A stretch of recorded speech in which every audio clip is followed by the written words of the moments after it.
What keeps so many people in church, in the Christian community? The answer is simple and a little sad.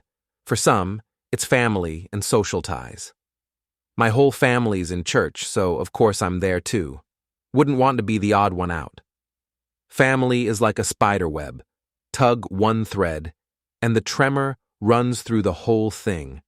In those cases, faith isn't really a choice. It's more like a collective habit. Others are held there by fear, the kind you absorb in childhood, alongside fairy tales about witches and monsters lurking in the dark. Only here, the boogeyman is more serious. Leave the church, and you'll end up sizzling on the devil's frying pan. Not a metaphorical one, but a very real, red-hot pan, with oil popping and the smell of charred flesh. Grown-ups explain it to kids in ways that are easy to picture, and those pictures stick. That frying pan ends up living somewhere deep in the back of the mind, and a person spends their whole life going to church just to make sure they never wind up on it. And then there's a third category, a rare breed. These are the people who came to church after a personal spiritual search.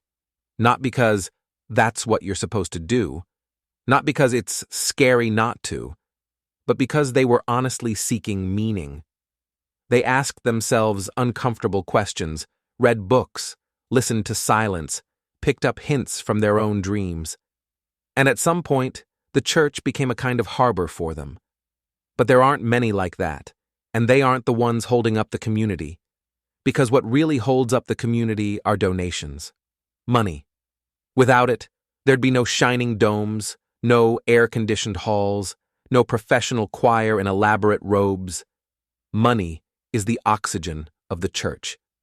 And that oxygen comes in through new members, which is why newcomers matter not just for keeping the faith alive, but also as fresh wallets.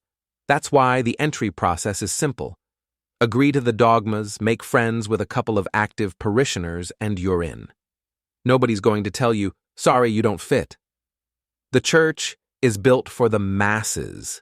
It thrives on scale, not selection. But with Jesus, it was different. His community looked more like a special task force.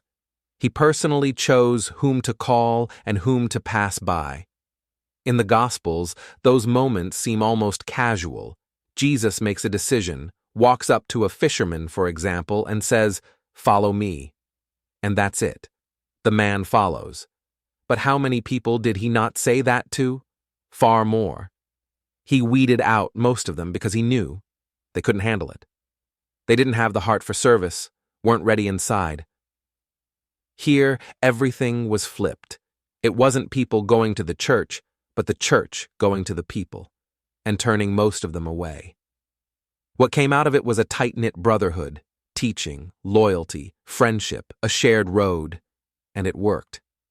The strength of that small group outweighed the power of the crowd, and rejection from Jesus wasn't a death sentence. You're not ready didn't mean you're lost. These folks could still believe, still listen to the preaching of the apostles, still ask their questions. They just stayed on the sidelines until they ripened, like green fruit on a tree.